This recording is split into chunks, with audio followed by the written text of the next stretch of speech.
Reka tubonereho kubasuhuza no kubifuriza gukomeza kugira ibihe byiza hamwe mwese mudahwema kutwereka ko mwishimiye gukomeza kubana natwe. Turabibutsa kandi abatarakora subscribe kugira ngo muyikande kugira ngo amakuru tubagezaho ajye abagereraho igihe hatagize ikibacika. Tubonereho kandi guha ikaze nanone habo turi kumwe muri iki kiganiro kuri uyu munsi wa none cyangwa se abasanzwe badukurikirana, ariko cyane cyane abadukurikiranye mu kiganiro cyatambutse ndetse n'ibindi twabagejejeho mu minsi yashize. Tubizeza ko kandi dukomeje kubagezaho inkuru zisewe kandi zakorewe ubusesenguzi n'ubucukumbuzi bwimbitse, tubikesha amakuru twivanira aho ibintu biba byabereye cyangwa se ayo tuba twasomye mu binyamakuru bitandukanye.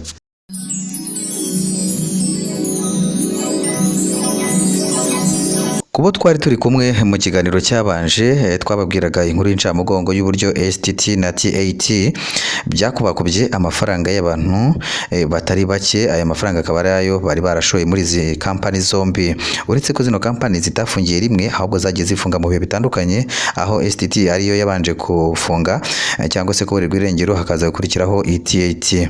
Mu gahe gato nk'ako guhombya imbaga nyamwinshi y'abari barashoyemo hagatubutse, byumvikanye yuko rwose bacitse umugongo nyuma yaho batabashaga kwinjira muri systeme ngo babikuze cyangwa se ngo bakuremo twabo babaga baragejejemo.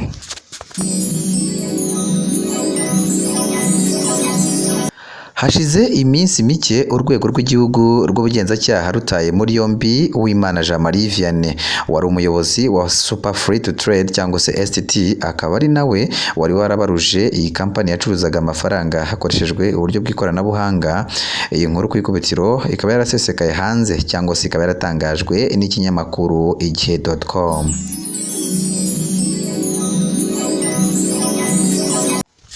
Ni nyuma yaho ino kampani yifashe igahagarara itunguranye cyane ku buryo buri wese rwose yibajije uko bigenze. Mu gahe gato nk'ako guhombya abantu batangira kubona ko amazi atakiri yayandi. Ibi bikaba byaragaragaye nyine nyuma aho buri wese yabageragezaga kwinjira muri systeme cyangwa se kuri account ye bikanga. Aho ngaho byagaragaye nyuma y'iminsi mike aho buri wese yaratangiye kujya yinjira kuri account ye abibwiwe na mugenzi we, aho buri wese yakiburaga mugenzi we bakagerageza kwinjira muri systeme ugasanga buri wese birimo biragenda byanga. Ku rundi ruhande abayobozi bakuru batangiye gutangaza yuko hari ikibazo cyaba cyavutse muri systeme nyamara ngo kiri buze gukemuka, ariko uko iminsi igenda ishira bakagumya guhatwa ibibazo bakabura ibyo basubiza ba nyiri aya mafaranga bari baramaze gushora muri zino kampani.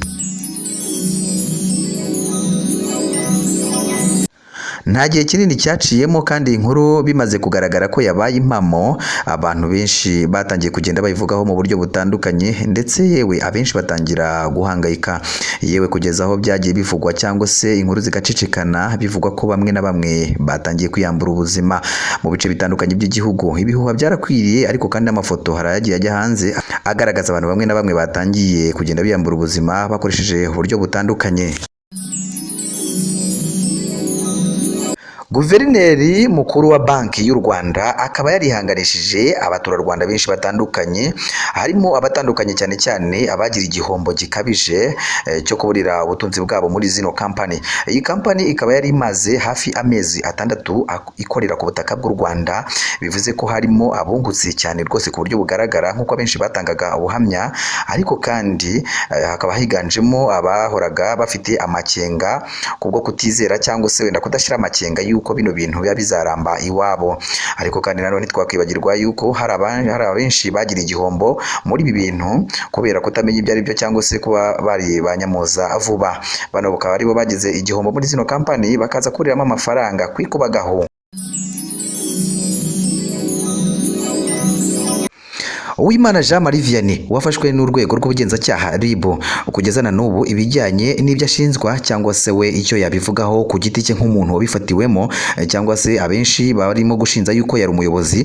Uyu akaba yaragiye azenguruka mu bice bitandukanye, mu ntara zitandukanye, mu turere dutandukanye, agenda ashishikariza abanyamuryango bashya kwinjiramo ndetse no kugenda bazana bagenzi babo cyangwa se kugenda bavuga ibyiza by'izi kampani, dore ko zino kampani zazengurutse mu bice bitandukanye zigenda zigaragaza imbere y'amakamera cyangwa se batanga ibikoresho kurushaho ku bantu batishoboye, haba ibiryo, amavuta, imyambaro y'ishuri ndetse n'ibindi bikoresho bitandukanye. Akenshi bakaba baragiye bazenguruka mu midugudu no mu tugari dutandukanye, ariko cyane cyane mu bigo by'amashuri, aho bagendaga bafasha imiryango itishoboye mu kubona ibikoresho. Yewe zino kampani zarakoraga cyane mu buryo bwizewe, ku buryo abenshi bari bazifitiye amakuru afatika yuko rwose bino bintu bigomba kuzagirira akamaro abaturarwanda.